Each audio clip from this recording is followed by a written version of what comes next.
Often people work and prepare for their golden years. They look forward to finding the truth in the old adage, life begins at 50. It is at this time that people make serious commitments to their health and well-being in order to enjoy the many important milestones that happen late in life. But what if we were to start optimizing our lives before our golden years? What if we started to think about quarter-life check-ins? Investigations of our habits, behaviors, and medical routines that would ensure we could live our best lives both now and in the future.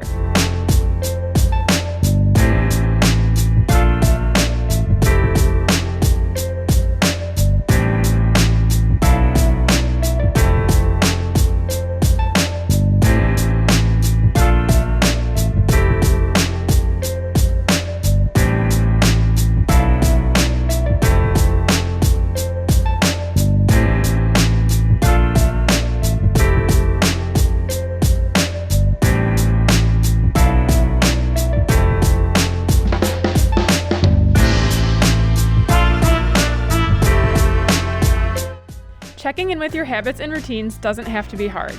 In fact, learning new practices and setting new goals can be fun.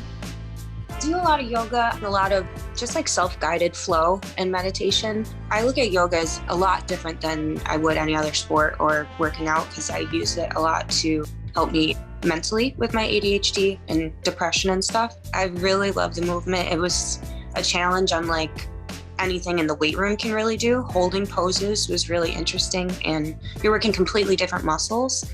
Just kind of like seeing how I can develop into different things is really neat.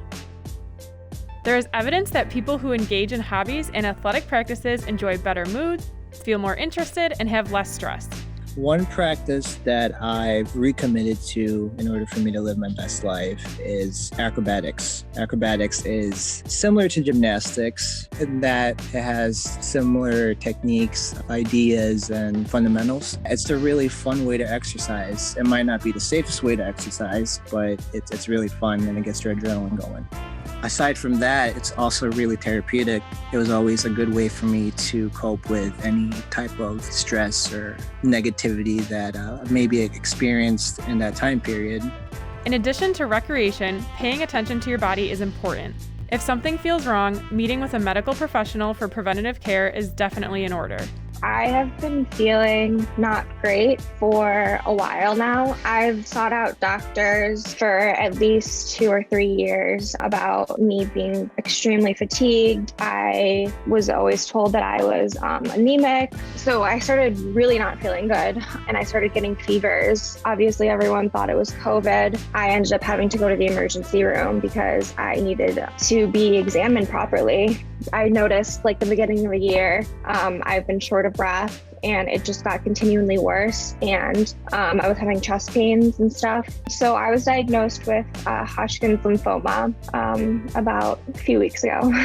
Obviously, not something that you want to hear you have, but actually kind of sort of a vindication because I had something and I realized what it was and I'm on a plan to take care of it. Ben Franklin once said, "An ounce of prevention is worth a pound of cure." Just wanting to stay in shape and kind of knowing how important physical activity is. It contributes so much to your overall health, not even just, your appearance, but overall your mood and your general health. It's just really beneficial to keep your body active, prevent injuries, all that kind of stuff. Making it a point to check in with your body and health during transitional points of life is a necessary component to health and happiness. I will be noticing things I may not have as I'm entering I'm in my later side of the 20s, entering into 30s. I need to be more cautious of different things as far as screening as a woman is concerned. I think a really big part of a quarter-life check-in would be checking in on your mental health. I think the biggest thing I learned in the past year over this shutdown is the real importance of mental health and having an outreach. I would definitely suggest you find a hobby that you can partake in, especially for people my age who are in school, because school can be really stressful, especially certain situations where, you're going to feel overwhelmed. And I think it's important to have sort of that hobby or sport or anything for you to sort of lean on, for you to sort of just be in your own world. but the prognosis is very good, very treatable, very curable. And I have so much support, and especially from Roswell, every person that works there is just amazing. It's really helped me through this process, especially mentally, when, you know, your doctors are confident in what they're doing and how they're treating you and what they're saying. It really makes a big difference. I think that taking the cancer screening assessment and, doing whatever activities that you can to kind of stay on top of your health is super important in the long run, just for your overall longevity and, health is wealth. A lot of times, like, that's super important. That's what we have. And, when you're going through your everyday, whether you're going to work or you're hanging out with friends, a lot of times your health impacts that, and how you're feeling allows you to do certain things or not do certain things. Project Best Life supports all those who are taking the necessary action now to ensure that their futures are golden.